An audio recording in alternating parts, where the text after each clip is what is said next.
James Harper, a skilled black mechanic in his mid-30s, finishes up another long and grueling day at the auto shop. The sun has dipped below the horizon, and the chill of the evening is starting to set in. His fingers ache from hours of turning wrenches, and his muscles are sore from working in uncomfortable positions, fixing broken cars all day.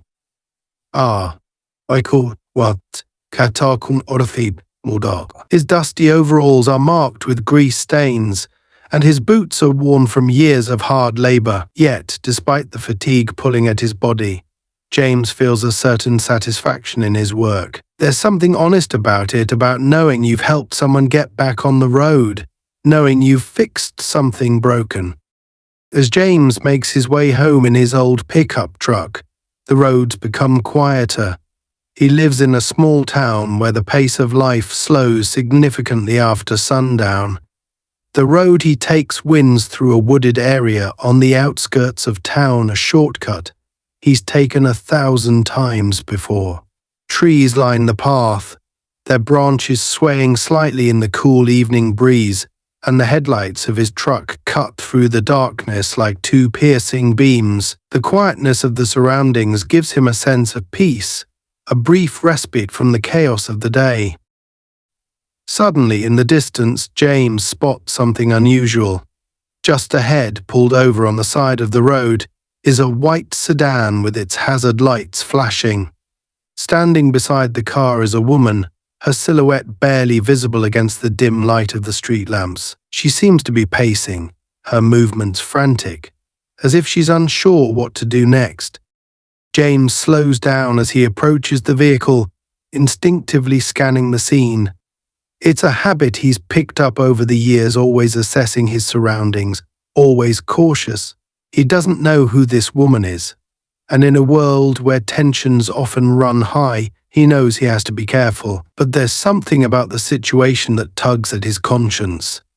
She looks like she's in trouble, and James has always believed in lending a hand when he can.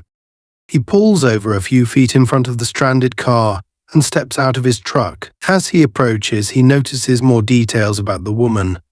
She's white, probably in her late 20s or early 30s, and she looks genuinely distressed. Her hair is pulled back into a loose ponytail, and she's dressed in what looks like business attire: black slacks, a button-down shirt, and heels that are clearly not meant for walking along the side of a dark ord. James raises his hand in a friendly gesture as he approaches. "Hey there, need some help?" he calls out, keeping his voice calm and non-threatening. He's been in enough situations to know that his mere presence might make some people uncomfortable, especially given the racial tensions that still linger in many parts of the country. He doesn't want to startle her. The woman stops pacing and looks up at him, her eyes wide with both relief and what seems to be a hint of suspicion. She hesitates for a moment before responding. Yeah, I think my car just stopped. I don't know what happened. I've been trying to call for a tow, but there's no signal out here." James nods, understanding the situation. The road through the woods is notorious for poor cell service. "Let me take a look," he says, already moving toward her car. "I'm a mechanic, so I might be able to get you back on the road." As he steps closer to her, the woman instinctively takes a small step back, clutching her purse a little tighter. Her body language is clear she's nervous, maybe even a little scared. James notices it, and while he's no stranger to these kinds of reactions, it still stings. For what he knows, she doesn't know him, and for all she knows, he could be anyone. But he also knows that his skin color plays a part in her unease, even if she doesn't realize it herself. James kneels down by the car's front hood, checking the vehicle quickly. It doesn't take long for him to figure out the problem. "It looks like your battery's dead," he says after a moment. "If you've got jumper cables, I can get you started again." The woman fumbles with her words, clearly flustered. I think I do." "In the trunk." James waits patiently as she rummages through the trunk, her movement still a bit jittery. Finally, she pulls out a set of jumper cables and hands them to him, her hands trembling slightly. He takes them from her with a small, reassuring smile. "This should only take a minute," he says, moving back to his truck to connect the cables. As he works, the woman stands off to the side, watching him carefully. She's still nervous. James can feel it in the way she shifts her weight from one foot to the other, glancing around as if expecting something bad to happen. He can almost hear the thoughts running through her head. Is he really just trying to help? What if he's dangerous? What if this is some kind of setup? James keeps his focus on the task at hand, not wanting to make her any more uncomfortable than she already is. He's been here before in similar situations where people automatically assume the worst about him because of his race. It's a reality he's lived with for as long as he can remember. But that doesn't stop him from doing the right thing. After a few moments, he gets her car started again. The engine roars to life, and the woman's expression shifts from fear to relief. She lets out a small sigh of gratitude, her shoulders visibly relaxing. "Thank you so much," she says, her voice soft but sincere. "I don't know what I would have done if you hadn't stopped." James nods, wiping his hands on a rag he keeps in the truck. "No problem. Just glad I could help." For a brief moment, it seems like the tension between them has eased. The woman's suspicion has faded, replaced by genuine appreciation. But as she gets back into her car, James catches one last glance from her, a look that lingers a little too long. A look that says there's still some doubt in her mind. It's subtle, but it's there.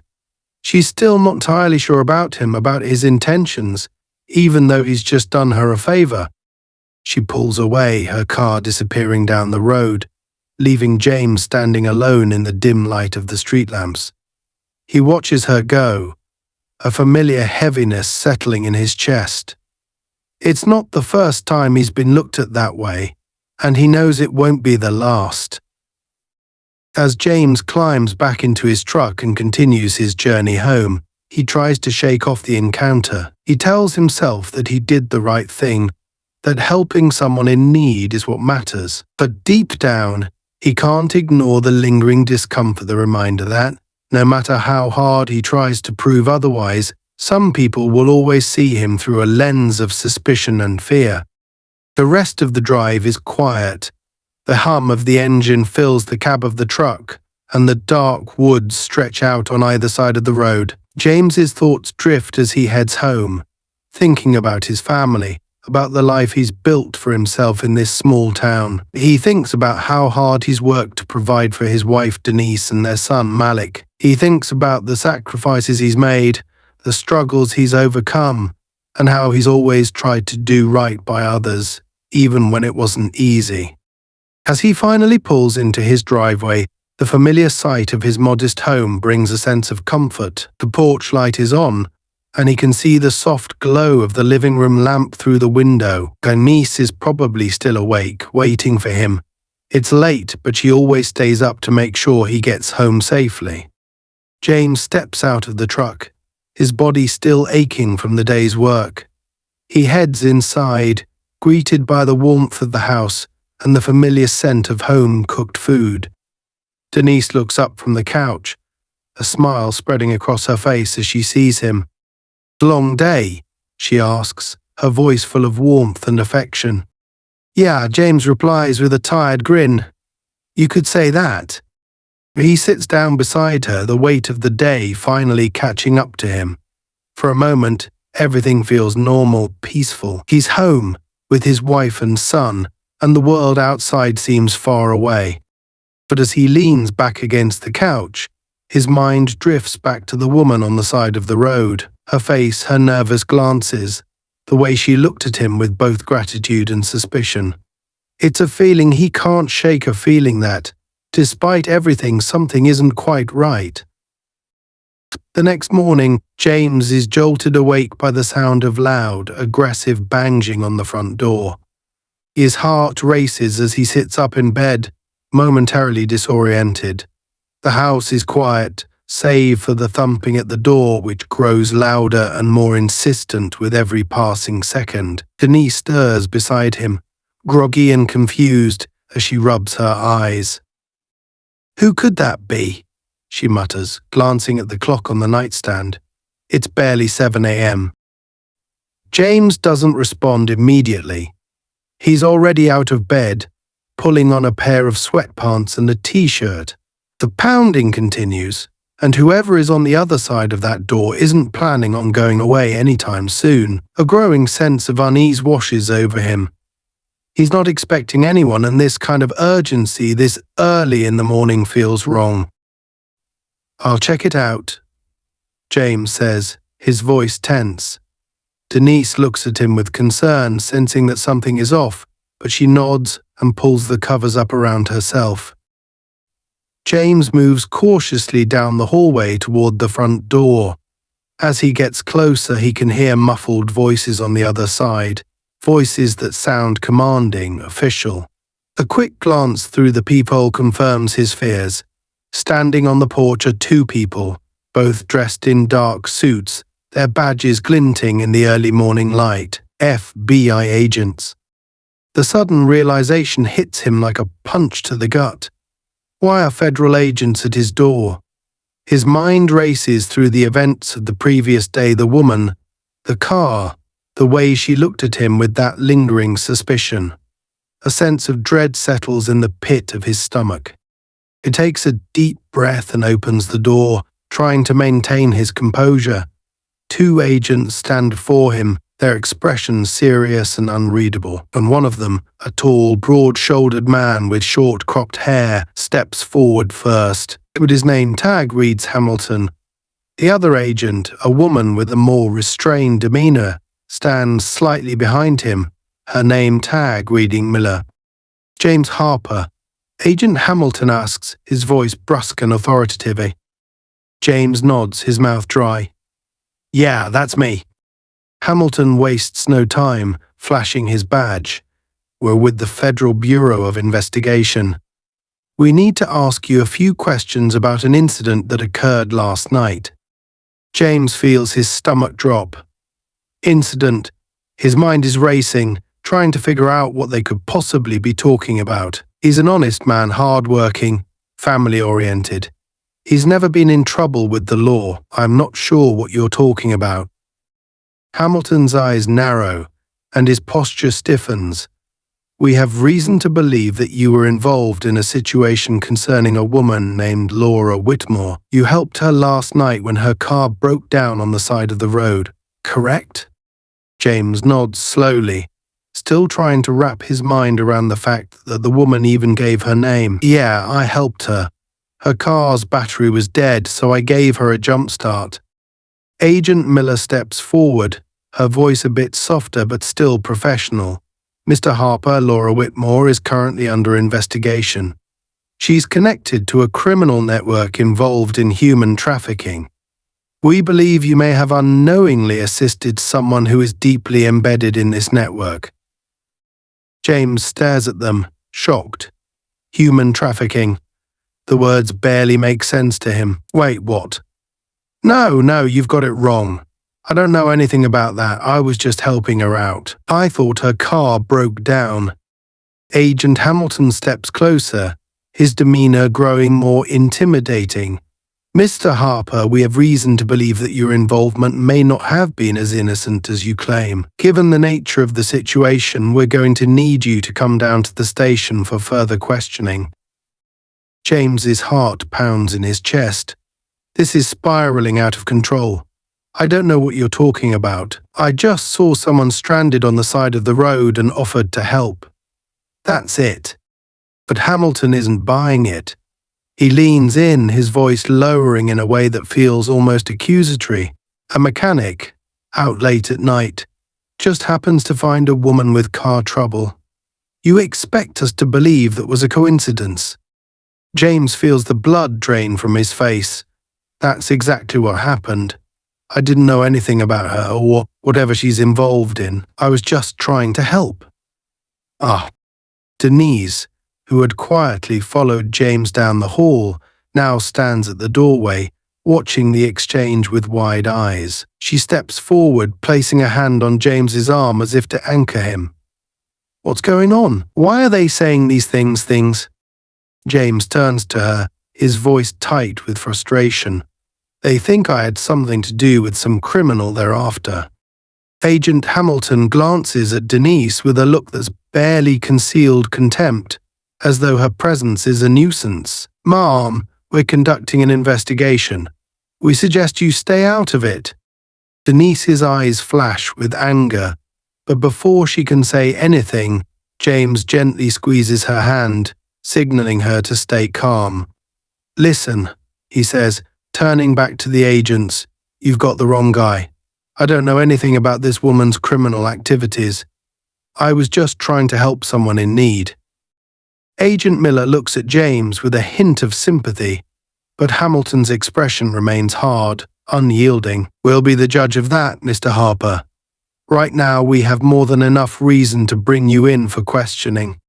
Before James can respond, Hamilton reaches into his jacket and pulls out a document. "This is a warrant to search your property.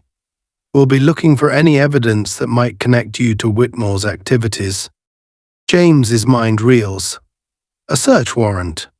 This situation is getting worse by the minute. "You can't seriously think I'm involved in this," he protests, but his voice is thick with disbelief. Hamilton's gaze doesn't waver. "Mr. Harper, we're not here to debate your innocence. We're here to conduct an investigation. Now, if you'll excuse us, we'll be moving inside." Without waiting for an invitation, the agents push past James, stepping into his home. Denise watches in shock as they begin to search through the living room, opening cabinets, drawers, and closets with methodical precision.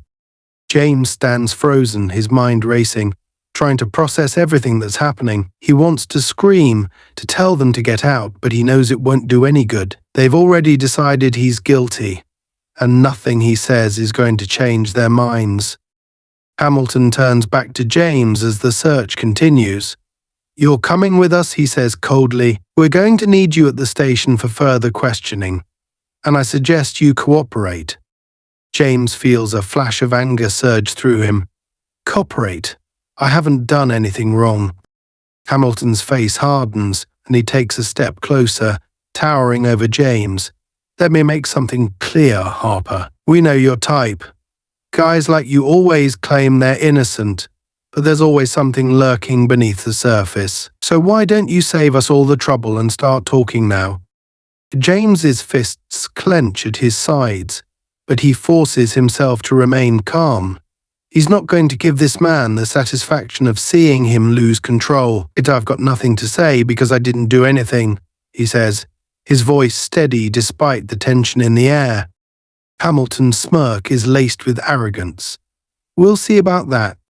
As the agents continue their search, James feels Denise's hand slip into his, offering him a small measure of comfort. He squeezes her hand in return, trying to draw strength from the connection.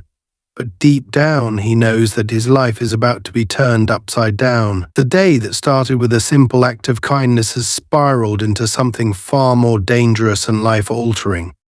For the warrant being executed and the questions piling up, James is left with a sinking realization he's no longer just a good Samaritan. In the eyes of the FBI, he's now a suspect. James Harper, now sitting in the back of a dark, unmarked FBI car, feels the weight of the morning's events bearing down on him. His mind races as the city streets blur past the window. He never imagined that helping a stranded woman would lead to this situation spiraling completely out of control. The agents, especially Hamilton, seem to have made up their minds about him before they even arrived at his doorstep. He's not just a witness in their eyes, he's already guilty.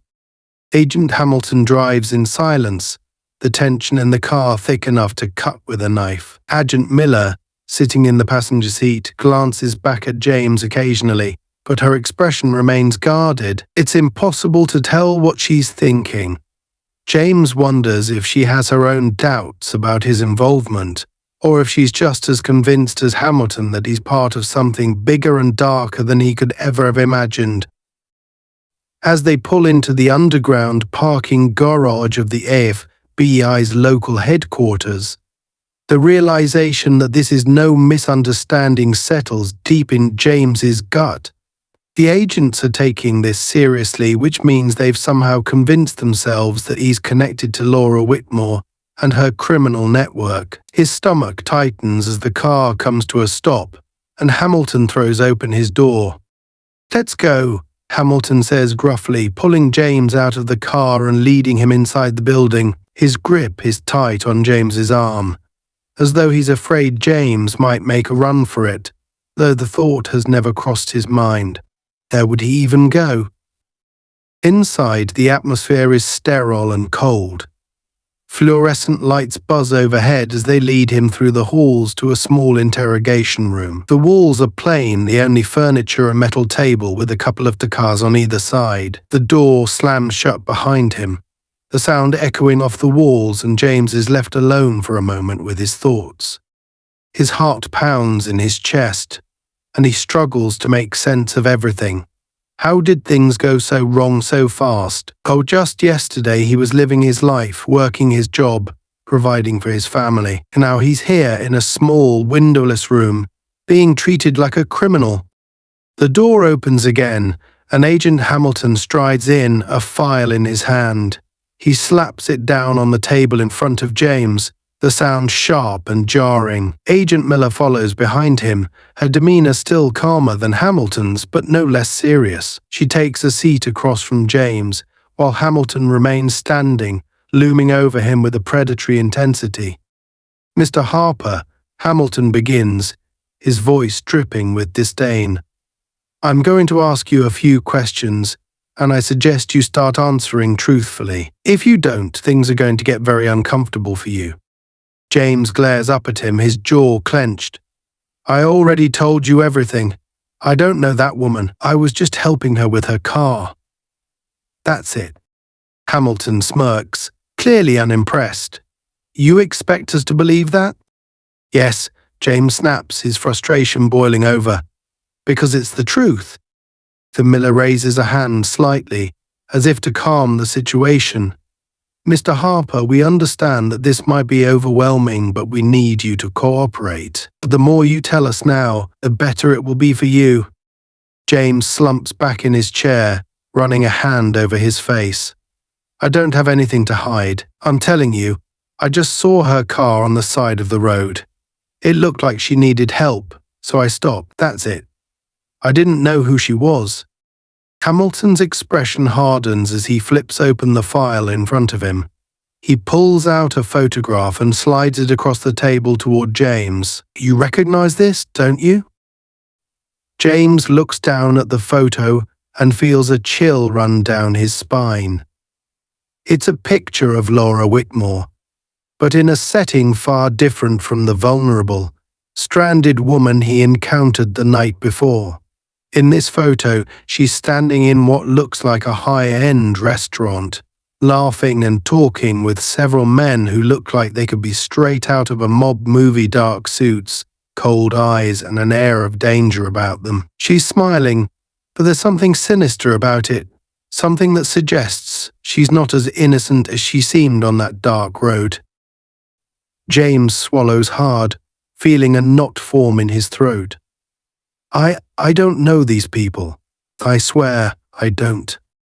Hamilton isn't buying it. He leans in closer, his face inches from James's. "You don't know these people, huh? Then explain why a known associate of an international human trafficking ring just happened to break down in the middle of nowhere, and you just happened to be the one to help her.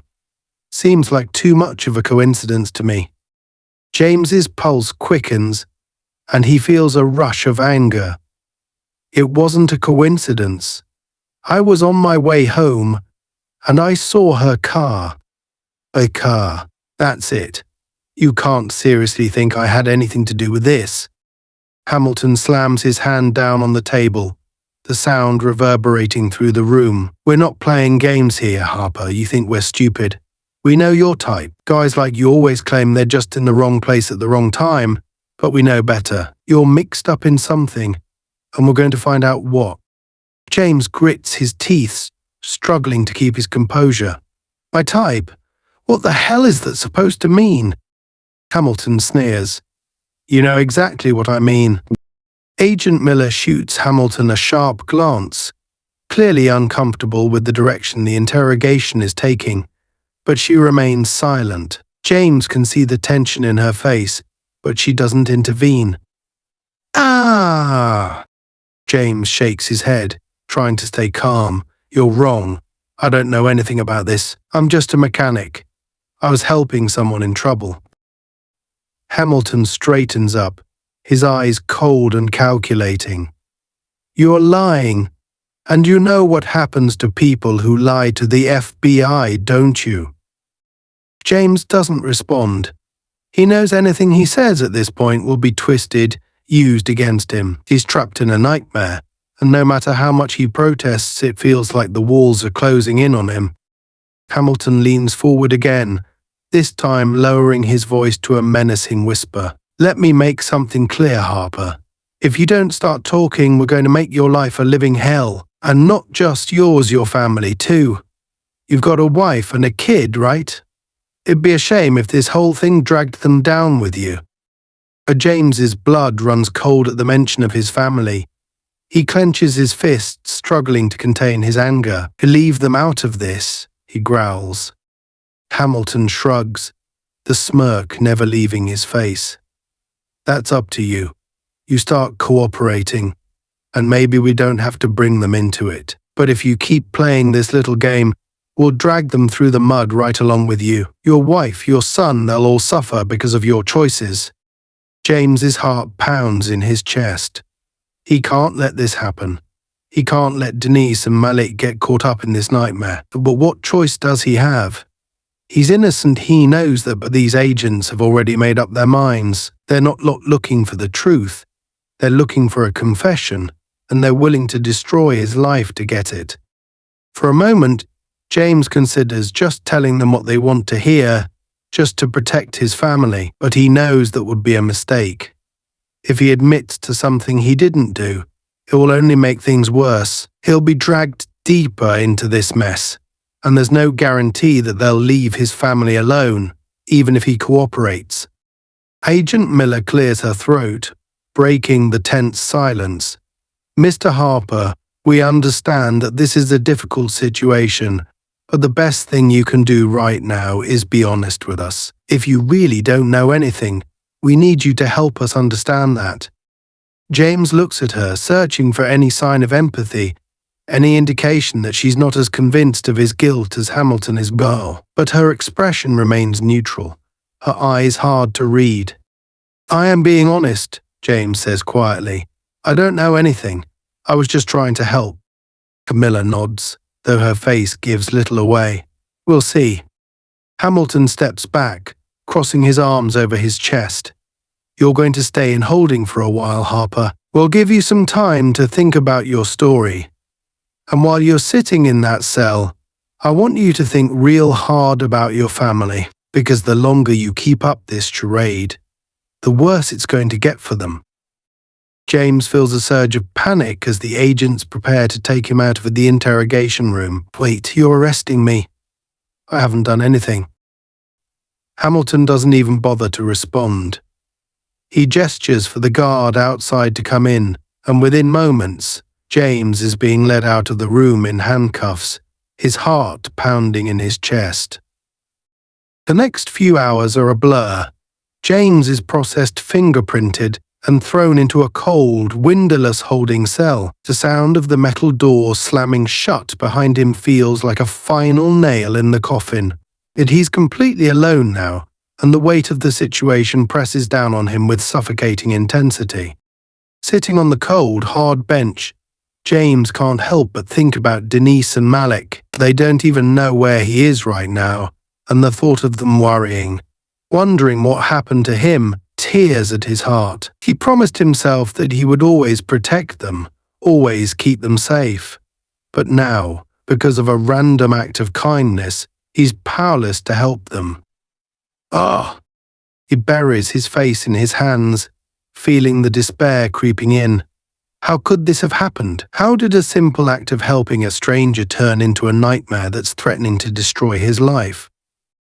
Hours pass, though James has lost track of time. The silence is deafening, and the isolation is unbearable. His mind races with questions, fears, an annoying sense of helplessness. Every second that ticks by feels like another step closer to his life being ruined. The system is stacked against him, and he knows it. He's just another black man caught in a web of suspicion and prejudice, and no matter how hard he fights, it seems like the deck is already stacked against him.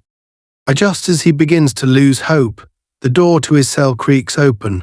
Agent Miller steps inside, her expression softer than before. She sits down across from him, her hands folded in her lap. "Mr. Harper," she says quietly, "I've been reviewing the evidence, and I think we might have made a mistake." James Harper stares at Agent Miller, disbelief and cautious hope flickering across his face. The cell's dim light casts long shadows on the walls, amplifying the suffocating isolation he's endured for hours. He searches her expression for any hint of deception, but for the first time since this nightmare began, there's something genuine in her eyes. It's a crack in the hardened facade she's maintained all morning, a crack that offers him a sliver of hope. But it's hard to trust anything after what he's been through. "You think you made a mistake?" James repeats, his voice low and strained. "So what now? You just locked me up on a hunch, ruined my life, and now you're saying maybe I didn't do anything wrong." Miller shifts uncomfortably in her seat, clearly aware of the weight of her words. She doesn't look like someone who enjoys admitting fault, but James can tell there's more going on behind her composed exterior. There's a part of her that doesn't want to be here, doesn't want to be doing this, especially after Agent Hamilton's aggressive tactics. She lets out a slow breath before speaking again. "We've been investigating Whitmore and her associates for months," she says, her voice calmer now, almost apologetic. "Everything points to her being deeply embedded in an international criminal network. But here's the thing, we don't have anything solid linking you to her yet. Not directly, anyway." James feels his anger rising again, but he bites it back. He's been wrongfully accused, thrown into a cell without evidence, and now they're telling him they don't even know if he's involved. His jaw tightens as he glares at Miller. "So why the hell am I sitting in here like some criminal?" Miller hesitates, glancing briefly at the door, as if checking whether Hamilton might burst in. "You have to understand the pressure we're under," she says, her tone more measured now. "Human trafficking is a serious crime. We can't afford to overlook any potential connections, especially when someone is seen interacting with a key suspect." "I interacted with her for 5 minutes," James snaps, leaning forward. "I fixed her damn car, that's it. And now I'm in here while my wife and kid are probably terrified, wondering where I am." Miller's expression softens at the mention of his family. She knows how this looks, how it feels for James. She takes a moment before speaking again, choosing her words carefully. "Look, I believe you. I believe you didn't know who she was. But that's not enough to get you out of here just yet. The situation is more complicated than that." James clenches his fists, his frustration boiling just beneath the surface. What could be more complicated than locking up an innocent man because you're chasing the wrong person? Fowler leans in slightly, her voice lowering. "The more we've dug into Whitmore's case, the more we've uncovered about people connected to her, dangerous people. This isn't just some small-time trafficking operation. The people she's involved with have connections, political connections, international ties, and resources that we can barely keep up with. If you were seen with her, there's a chance they think you know something, or that you're a liability to them now." James's mind reels. This is all starting to sound like a paranoid conspiracy, but Miller's serious tone and the urgency in her eyes make him realize just how deep he's been pulled into this. He's caught between the FBI, who's desperate to crack down on this criminal ring, and dangerous criminals who might now see him as a loose end. "So what are you saying?" James asks, the edge in his voice softening as the gravity of his situation sinks in. "That they're coming after me now?" Miller doesn't answer immediately, and the silence speaks volumes. Finally, she sighs and leans back in her chair. "We don't know for sure. But Whitmore's people don't leave loose ends. You're loose end, James, whether you like it or not." A cold knot of fear tightens in James's stomach. The room feels smaller, the walls pressing in on him as the reality of his predicament sharpens. He went from a good Samaritan, helping a woman on the side of the road, to being a target for an international criminal organization in the span of 24 hours. It feels surreal, like something out of a nightmare he can't wake up from. "Then what do I do?" he asks quietly, his voice barely above a whisper. "How do I fix this?" Miller's gaze softens, and for the first time she looks genuinely conflicted. "We can offer you protection, but the only way we can do that is if you cooperate with us. You have to help us build our case against Whitmore and her associates. If you don't, there's no guarantee we can keep you safe." James lets out a bitter laugh, shaking his head. "So you want me to help you bring down this criminal network when I don't know a damn thing about them? How am I supposed to do that?" Miller meets his eyes, and there's a glint of determination in her expression. "You know more than you think. Even if you didn't realize it at the time, anything you remember about your interaction with Whitmore could be crucial. People like her don't make mistakes often, but when they do, it's people like you who end up in the crosshairs." James falls silent, his mind spinning as he tries to piece together everything that's happened. He goes back to that moment on the side of the road, to the way Laura Whitmore looked at him, her eyes flickering with fear, suspicion, something else. There was something off about the whole encounter, but at the time, he chalked it up to her being stranded and nervous. Now, though, he's starting to wonder if it was more than that. Was she hiding something? Did she know this could happen? Us. After what feels like an eternity of silence, James finally speaks, his voice low and strained. "I don't want my family getting hurt because of this. I'll cooperate. But I need to know that you're going to protect them." Miller nods, her expression softening. "You have my word. We'll do everything we can to keep your family safe." James isn't entirely reassured, but he knows he doesn't have much of a choice. He's stuck in a nightmare with no way out except through cooperation. He can only hope that Miller's promise isn't empty. As she stands to leave, Miller pauses at the door, glancing back at him. "We'll be moving you to a safe location soon. In the meantime, think about anything else you remember from last night. Every detail could be important." James nods, watching as she leaves the cell. The door clicks shut behind her, leaving him alone once again. But this time the solitude feels different. The fear is still there, gnawing at the edges of his mind, but now there's something else: determination. If he's going to get through this, he has to play his cards right. He has to find a way to protect his family and clear his name. Hours later, after what feels like an eternity, James is transferred to a different facility. The transport is discreet, no flashing lights, no sirens. The FBI wants to keep this quiet, at least for now. As they drive through the city, James stares out the window, his mind racing with the events of the last 24 hours. The streets pass by in a blur, the familiar cityscape now feeling alien and hostile. When they finally arrive at the new location, a safe house tucked away in a quiet suburb, James is met by another agent, a young man named Eric who seems more relaxed than Hamilton or Miller. Eric leads James into the modest house, explaining that this will be his home for the foreseeable future, at least until the investigation moves forward. Inside, the house is sparsely furnished with the bare essentials. It's clear that this place wasn't meant for long-term stays, just a temporary safe haven. James sits down on the worn couch, feeling the weight of exhaustion settling into his bones. His thoughts drift to Denise and Malik, wondering how they're holding up, if they even know what's going on.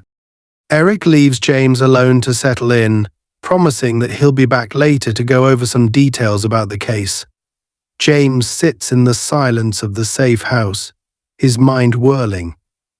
Everything feels wrong. He's supposed to be at home, not hiding away in some unknown location, while the FBI investigates a crime he had no part in. The hours tick by slowly, and just as James is about to doze off, there's a knock at the door. His heart skips a beat, and for a moment, panic rises in his chest. But then the door opens, and it's Agent Miller again, this time without Hamilton by her side. She looks more relaxed, though her expression is still serious. "We've got some new information," she says, stepping inside and closing the door behind her. "It looks like Whitmore's associates are already trying to cover their tracks. We found some of her contacts have gone underground, and there's a chance they might come after you to keep you from talking." James rubs his temples, feeling the pressure building behind his eyes. "So what? I'm just supposed to stay here and hope they don't find me?" Miller shakes her head. "No, we're going to get ahead of this. But we need your help, James. You need to think back to every moment you were with Whitmore. There's something there, something we're missing, and we need to figure out what it is before it's too late." James sighs, his mind racing. He thinks back to that night on the side of the road, replaying every second in his head. The way Whitmore looked at him, the way she fumbled with her phone, how nervous she seemed. It wasn't just fear of being stranded, there was something more, something deeper. She was hiding something. But what? "I remember she kept looking at her phone," James says slowly, piecing it together, like she was waiting for a message or a call. But it never came. And she kept glancing around, like she was expecting someone to show up. Tiller nods, taking notes as he speaks. That could be it. She might have been waiting for a contact or someone involved in the operation. If we can trace her phone, we might be able to figure out who she was waiting for. James feels a flicker of hope. Maybe this is the break they need to finally clear his name and bring the real criminals to justice. But even as that hope grows, a darker thought gnaws at the back of his mind. If Whitmore's associates are out there, watching him, waiting for him to slip up, then the danger is far from over. And in the back of his mind, one question remains: what if they already know where he is? James Harper, now locked in the sterile, cold confines of the FBI safe house, stares out the small window, watching the evening shadows stretch long across the quiet suburban street. His mind is a whirlwind of questions, doubts and fear, but most of all a sense of dread hangs heavy over him. He can't shake the feeling that things are about to get worse, much worse. Agent Miller's revelation earlier in the day about Laura Whitmore's associates possibly coming after him has gnawed at his nerves. The fact that he is now not only a suspect in the FBI's eyes, but also a target for an international criminal syndicate fills him with unease. He's just a mechanic, an ordinary guy who stopped to help a stranded woman, and now his life has spiraled out of control in ways he couldn't have imagined. As night falls, the isolation of the safe house becomes almost unbearable. The walls seem to close in on him, and the silence is deafening. And he keeps thinking about Denise and Malik, his wife and son, whom he hasn't spoken to in over 24 hours. The idea that they might be in danger because of him terrifies him. His family is his world, And now, thanks to this mess, they might be collateral damage. He paces the small living room, trying to calm his racing thoughts. Every creak of the floorboards, every rustle of the wind outside makes him jumpy, paranoid. He knows the FBI is watching the house, that they've got agents stationed nearby, but it's not enough to make him feel safe. These criminals Whitmore's associates, they don't play by the rules. They're dangerous, and if they want him gone, they'll stop at nothing. Suddenly there's a knock at the door. James freezes, his heart leaping into his throat. For a split second, he wonders if it's Agent Miller coming back to check on him, but something about the timing feels off. It's late, and she said she wouldn't return until the morning. His gut tells him that this knock is different, that something is wrong. Another knock, louder this time, more insistent.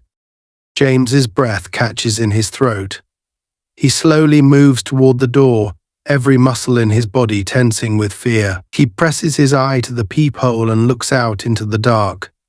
What he sees sends a chill down his spine. Two men stand at the front door, dressed in plain clothes, but there's something unmistakably threatening about them. They don't look like FBI agents. One of them, a tall man with a shaved head and cold, hard eyes, is holding something in his hand, something small, metallic. A gun, maybe. The other man, shorter but stocky, is glancing around nervously, as if checking to see if anyone's watching. James steps back from the door, his mind racing. It's them. It has to be. Whitmore's people have found him. He takes a deep breath, trying to calm his racing heart. The safe house is supposed to be secure, but if they know where he is, that means they've either been following him or someone leaked his location. Either way, he knows he's in serious danger. The men knock again, harder this time. Open up. One of them barks, his voice muffled through the door but laced with aggression. James's mind spins, trying to figure out what to do. He can't open the door, he knows that much, but the house doesn't have many exits, and if these men are as dangerous as he thinks they are, they'll find a way in, whether he opens the door or not. He looks around the room, his eyes landing on a small side table near the couch. On top of it sits an old landline phone. His hands tremble as he picks it up, quickly dialing the number that Agent Miller gave him in case of an emergency. The phone rings once, twice, 3 times. For a moment, James feels a sinking dread that no one will pick up. But then, just as the 4th ring starts, a voice answers. FBI. Agent Miller, James says, his voice barely above a whisper. It's James Harper. They're here. I think they've found me. There's a pause on the other end of the line, followed by the sound of hurried movement. Who's there, James? How many? 2 men, James replies, his voice shaking. They're outside the door right now. They're trying to get in.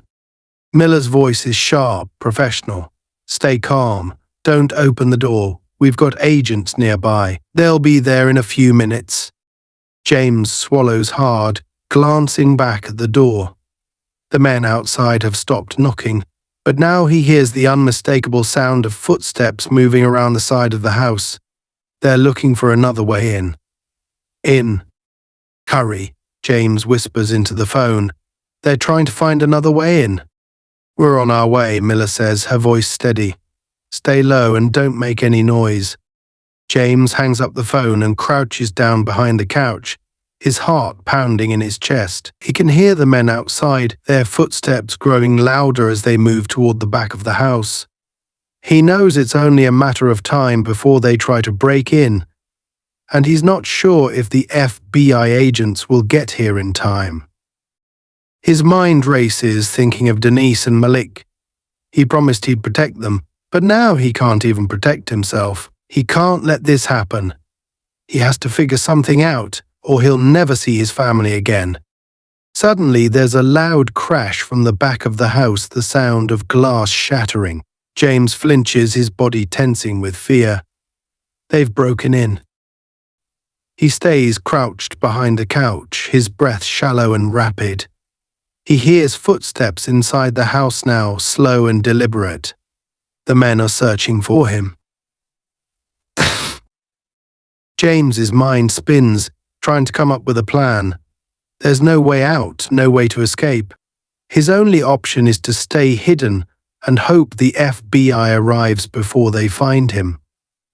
But he knows that's a slim chance. The footsteps grow closer, and James can hear the men talking in hushed tones. "He's got to be here somewhere," one of them mutters. "Check every room." James clenches his fists, his body shaking with fear. He can hear them moving through the house, opening doors, searching for him. It's only a matter of time before they find him. Just as the footsteps approach the living room, there's a sudden burst of noise from outside, tires screeching, car doors slamming, and the sound of multiple voices shouting commands. James's heart leaps in his chest. The FBI has arrived. The men in the house curse under their breath, and James hears them scrambling toward the back door, trying to make a quick escape. There's the sound of a struggle, followed by the sharp crack of gunfire. James ducks down lower, his hands covering his head as the sounds of chaos erupt around him. More shouting, more gunfire. And then silence. James's heart pounds in his chest as he waits, afraid to move, afraid to make a sound. For a few agonizing seconds, all he hears is the ringing in his ears, the aftermath of the gunshots echoing in his mind. Then, finally, the front door bursts open, and James looks up to see Agent Miller rushing in, her gun drawn, her face tense with adrenaline. "James," she shouts, scanning the room. "Are you okay?" James slowly rises from behind the couch, his body shaking. "Yeah, I'm okay," he says, his voice barely audible. "What happened?" Miller holsters her weapon and moves toward him, her face a mix of relief and urgency. "We got them. They tried to run, but our agents were able to take them down. You're safe now." James nods, but he doesn't feel safe. Not really. His hands are still trembling and his mind is racing with everything that just happened. He was seconds away from being caught, from being killed, and the fear hasn't left him yet. Miller places a hand on his shoulder, her expression softening. "I know this is a lot, James, but we need to move you again. This location is compromised. We can't take any more chances." James feels a wave of exhaustion wash over him. He's been running, hiding, fearing for his life for what feels like an eternity, and now they're telling him it's not over. He has to keep moving, keep running. "Where are you taking me?" he asks, his voice hollow. Miller's eyes harden, and there's a flicker of something James can't quite place. Worry, maybe, or perhaps something darker. "We're taking you to a more secure location, but we need to move fast. There's more going on than we initially thought." James's stomach sinks. "More? What do you mean?" Miller hesitates for a moment, then glances at the other agents who are now securing the house. She lowers her voice, leaning in slightly. "We've uncovered some new information about Whitmore and her associates. It seems there are people inside law enforcement who are working with them. Corruption runs deep, James. That's why they found you so quickly. We believe there's a mole in the bureau." James's blood runs cold. A mole. That explains how Whitmore could be where to find him, but it also means he can't trust anyone, not even the very people who are supposed to be protecting him. "Who?" James asks, his voice barely a whisper. "Who can I trust?" The Miller's jaw tightens, and she shakes her head. "I don't know yet, but until we figure it out, you need to be careful. I'll do everything I can to keep you safe, but you have to be smart. Don't talk to anyone unless I'm with you." We're dealing with people who have a lot of power, and they're not going to stop until they get what they want. James feels a sense of hopelessness wash over him. He's trapped in a nightmare, with no way out and no one to trust. The very system that's supposed to protect him is compromised, and he's caught in the middle of a dangerous game he never wanted to play. Miller steps back, motioning to the other agents. "Let's move. We need to get him out of here now." As they lead James out of the house and into another unmarked car, he glances over his shoulder at the dark street behind him. The fear that's been gnawing at him since this all began hasn't gone away, it's only grown stronger.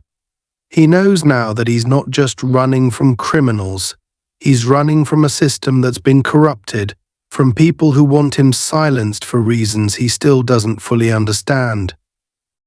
The car pulls away from the safe house, and James watches as the street fades into the distance. His heart pounds in his chest, and a single thought echoes in his mind. This isn't over. Not by a long shot. James Harper sits in the back of another unmarked FBI car, staring out the window as the city's dark streets rush by. The events of the past few days have left him feeling numb, as if he's no longer in control of his own life but merely being swept along by forces far more powerful than him. Agent Miller's warning about corruption within the FBI continues to echo in his mind.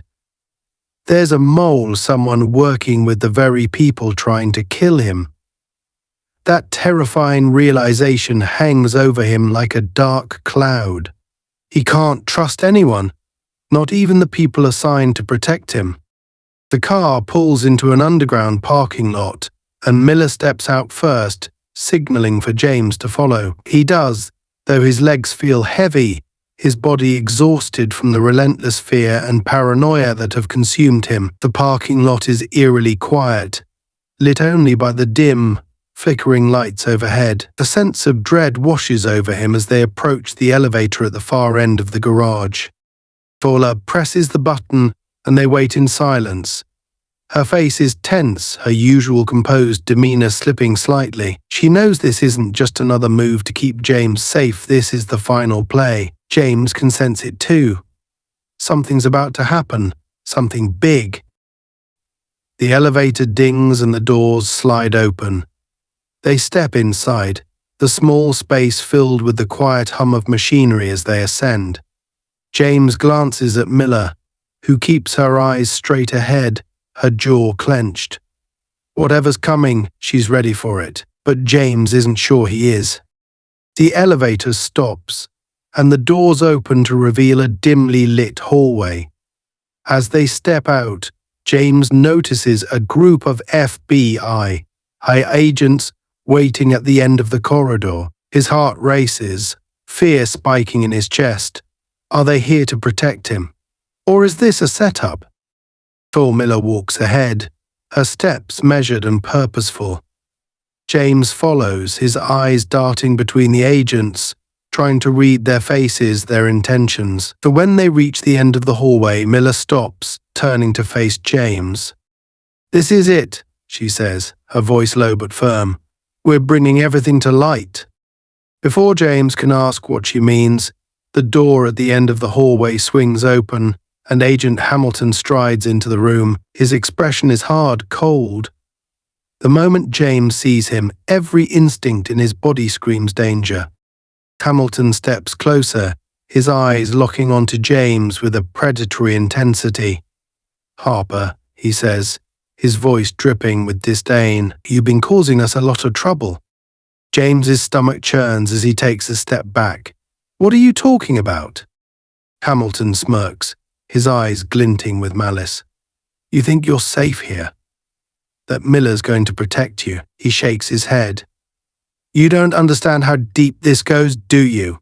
Whitmore's people are everywhere. They've got friends in high places. People like me." James's blood runs cold. It's him. Hamilton is the mole. Before James can react, Hamilton pulls out a gun, pointing it directly at him. Miller moves quickly, stepping between them, her own gun drawn and aimed at Hamilton. "Put it down, Hamilton," she says, her voice steady but filled with warning. "It's over. We know everything." Hamilton's smirk widens, his finger twitching on the trigger. "Do you really? You think this is over? This is just the beginning." Ah. James feels frozen, his mind racing as the two agents face off. Hamilton doesn't flinch, his eyes locked on Miller with cold determination. "You think you can stop this? You're just a pawn, Miller. We all are. You don't even know who's really pulling the strings." Miller doesn't back down. "You're done, Hamilton. We've got enough evidence to bury you and your contacts. It's over." For a moment, the tension in the air is suffocating, the standoff between Miller and Hamilton hanging on a knife's edge. Then, in a blur of motion, Hamilton moves to pull the trigger, but before he can fire, Miller reacts fast and precise. A single gunshot echoes through the hallway, and Hamilton crumples to the ground, his gun clattering to the floor beside him. James stands there, his body trembling, as the weight of everything that just happened crashes down on him. Miller lowers her gun, her face tight with grim resolve. It's over, she says, her voice quieter now. "We've taken down Whitmore's mole. You're safe." But James doesn't feel safe. He feels shattered, like everything around him has fallen apart, and he's left standing in the ruins. The reality of how close he came to dying, how deeply he's been entangled in a dangerous world he never wanted to be a part of, hits him like a ton of bricks. Miller steps closer, her hand resting on his shoulder. "I know this is a lot, but you're going to be okay. Whitmore and her people can't touch you now." James nods slowly, though the words don't bring much comfort. He's alive, but the scars of the past few days will stay with him forever. He knows that much. As the other agents move to secure Hamilton's body, Miller guides James toward the exit. The danger may be over for now, but James's life will never be the same. He may have survived this, but he's been forever changed. And as they step out into the cool night air, James takes a deep breath, realizing that this is only the beginning of a new chapter 1, where he'll have to rebuild his life from the ground up, one where trust is fragile and danger is always lurking in the shadows. James Harper steps into the cool night air, taking a long, shaky breath. The events of the past few days have left him emotionally raw, his mind swirling with the gravity of everything that has happened. The cold breeze hits his face, but it doesn't do much to soothe the anxiety still gripping his heart.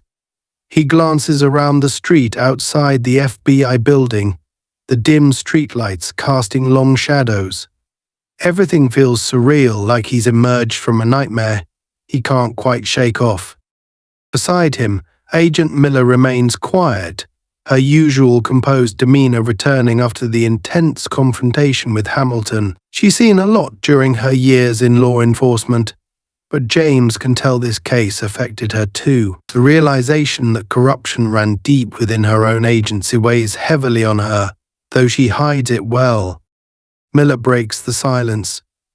"We'll get you home soon, James," she says, her voice calm but tired. "Whitmore and her network are finished. With Hamilton gone, we've got enough to dismantle the entire operation." And James nods, but her words barely register. Home. The thought of going home feels distant, like it belongs to another life, another person. He thinks of Denise and Malik, of the life he was building before everything went sideways. The weight of what's happened presses down on him, making it hard to think clearly. His life will never be the same. Even if Whitmore and her people are out of the picture, the trust he had in the system, in the people meant to protect him, has been shattered. Before Miller places a hand on his shoulder, her touch surprisingly gentle. "You did the right thing, James. You helped us take down some dangerous people. I know it doesn't feel like it right now, but this is over." James glances at her, the exhaustion in his eyes clear. "Is it?" he asks quietly. "Because it doesn't feel like it's over." It feels like everything's just broken. Miller gives him a sympathetic look, her expression softening. It's going to take time. You've been through hell, and no one expects you to just bounce back. But you're not alone. We'll make sure you and your family are safe. James looks away, nodding again, but the hollow feeling inside him remains. The promise of safety feels fragile after everything he's experienced. He had trusted the system, believed in the idea that justice would prevail. But now, after seeing how easily corruption could seep into the very institutions meant to protect him, he's not sure what to believe anymore. A car pulls up to the curb, and Miller gestures for James to get in. He moves mechanically, sliding into the back seat as Miller takes the passenger seat. The driver, another FBI agent, gives him a brief nod before pulling away from the curb, the tires humming against the asphalt as they head toward James's home. The drive is quiet, the city lights passing by in a blur. James stares out the window, his mind replaying the moments of the past few days, the knock on his door, the interrogation, the fear of being hunted, the moment Hamilton revealed his betrayal. It all feels like a distant, twisted dream, yet the weight of it sits heavy on his chest. They finally arrive at James's house. The sight of his modest home, the warm light spilling from the windows, should have brought him comfort, but instead it stirs a deep unease in him.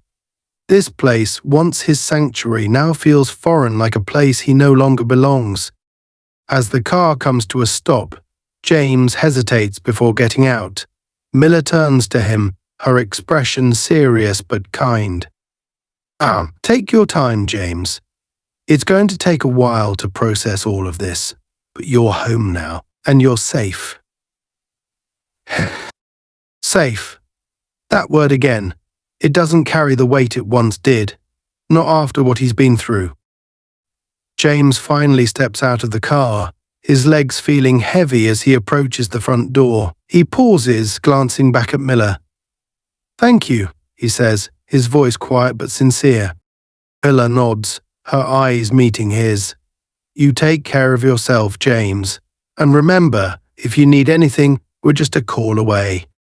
With that, the car pulls away, leaving James standing on the front porch of his home. He takes a deep breath, trying to calm the storm inside him. He reaches for the doorknob and steps inside, the familiar scent of home hitting him as he closes the door behind him. "James?" Denise's voice calls out from the living room, filled with relief and worry. She rushes toward him, Malik trailing behind her. The sight of them, his wife and son, stirs a wave of emotion inside him. For a moment, he feels grounded, like he's finally back where he belongs. Denise wraps her arms around him, pulling him into a tight embrace. "I was so worried," she whispers, her voice trembling. "We didn't know what was happening. They wouldn't tell us anything." James hugs her back, holding her close, but the words he wants to say stick in his throat. He wants to tell her that everything's going to be okay, that it's over, that they're safe. But the words feel like lies. Because even though the immediate danger has passed, the scars of what he's been through remain. Malak stands beside them, his eyes wide and filled with concern. "Dad, are you okay?" he asks, his voice small. James kneels down, meeting his son's gaze. "I'm okay, buddy," he says, his voice soft. "I'm home now." But even as he says the words, a part of him knows that home will never feel the same. The fear, the paranoia, the betrayal, it's all left a mark on him that won't easily fade. They spend the rest of the evening in quiet, the weight of what's happened hanging in the air. James tries to settle back into the rhythm of normal life, but it's like trying to wear a suit that no longer fits. Every sound outside makes him jump. Every shadow seems like a threat. He can't stop thinking about how close he came to losing everything, how easily his life was turned upside down by forces beyond his control. Later that night, as Denise and Malik sleep, James sits alone at the kitchen table, staring out the window into the dark night. The world outside seems so calm, so ordinary. But he knows better now. He knows that beneath the surface, danger can lurk, waiting to strike when you least expect it. His phone buzzes on the table, pulling him from his thoughts. It's a message from Agent Miller. We got the rest of them. Whitmore and her associates are in custody. Stay safe, James. James stares at the message for a long time before setting the phone down. The message is meant to reassure him, but it doesn't. Not really. He knows now that the world isn't as black and white as he once thought. It's messy, complicated, and full of dangers he never imagined. As he sits in the quiet of his home, James realizes that his fight for peace isn't over, it's only just begun.